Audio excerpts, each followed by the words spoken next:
On January 20th, a strike aimed at Moscow was stopped cold. Air defenses held, but the night was far from over. A major electrical hub feeding the Kremlin complex was knocked out, plunging the government district into darkness. Moments later, the iconic gum department store on Red Square suffered severe destruction, with damages soaring into the billions. The intended target was never hit. Yet the heart of Moscow was reshaped regardless. At 11:27 p.m., everything on the surface seemed calm. No emergency protocols were active, flights continued, and mobile networks worked fine. But internally, it was a different story. Between 10:40 p.m. and midnight, security activity inside the Kremlin administrative zone surged by 62%. Response units shifted from routine rotations to non-stop readiness. Power behavior told the real story.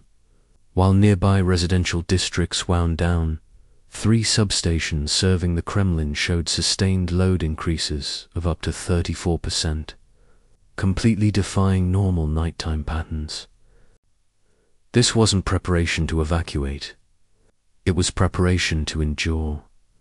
The Kremlin relies on deeply layered infrastructure designed to prevent any interruption of command, and that night, every layer activated at once.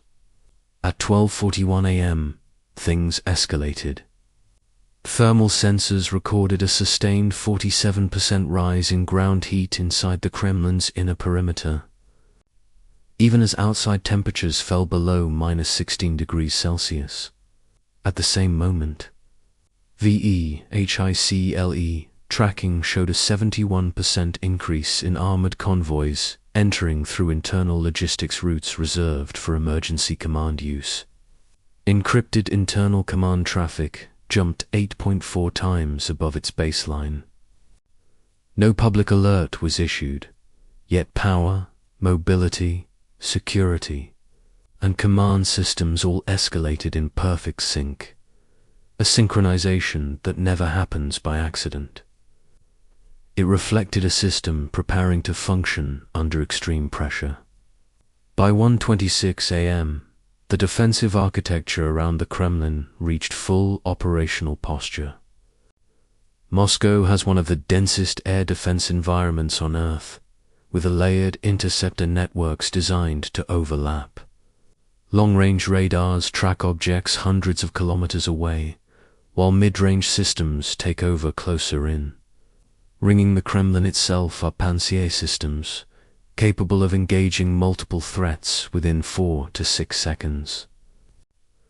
Above it all, electronic warfare can degrade satellite navigation accuracy by more than 70%. Reaching the Kremlin means surviving detection, disruption, layered interception, and point-blank fire inside airspace measured in seconds.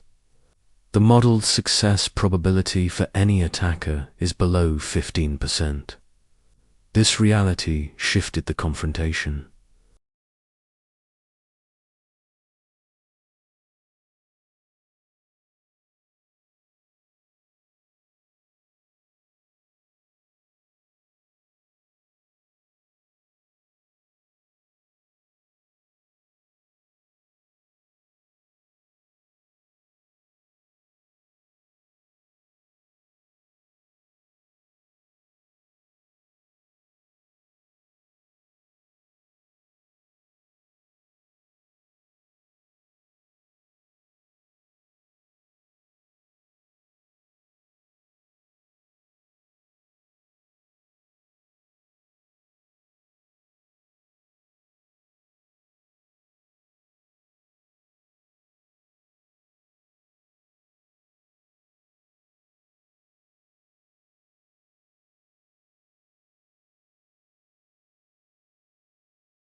Instead, they waited for the defense to become fully synchronized, because as readiness increased, internal dependency increased with it.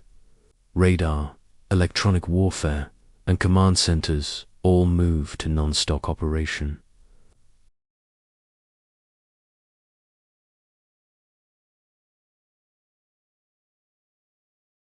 Ukraine waited for rigidity, because a fully activated defense cannot shed load or simplify operations.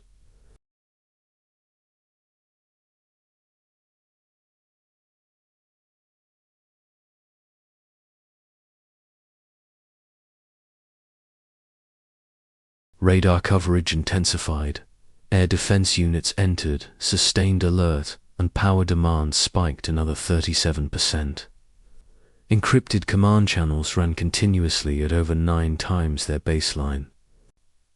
The city had not been struck, yet it was operating under full defensive conditions, achieving maximum protection and maximum rigidity. The network was performing as designed, but consumption exceeded all expectations. The danger was dependency. Power and command rhythms were so synchronized that any disruption would propagate through the entire system. At 4:09 a.m., the first structural failure appeared. No object hit the Kremlin, yet a central distribution node collapsed under sustained overload, causing localized outages. As engineers scrambled to rebalance the load, secondary surges damaged the gum department store, triggering fires and structural failure. GUM held no military value but immense visual value. Images of smoke rising less than 200 meters from the Kremlin spread worldwide. The defense succeeded, yet the capital was visibly affected, devastating contradiction. By morning, the financial reality set in. Repairs to the Kremlin's electrical hub were estimated between $1.6 and $2.1 billion. The destruction of GUM added hundreds of millions more.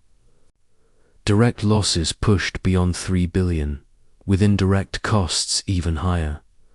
Moscow survived, but survival became expensive.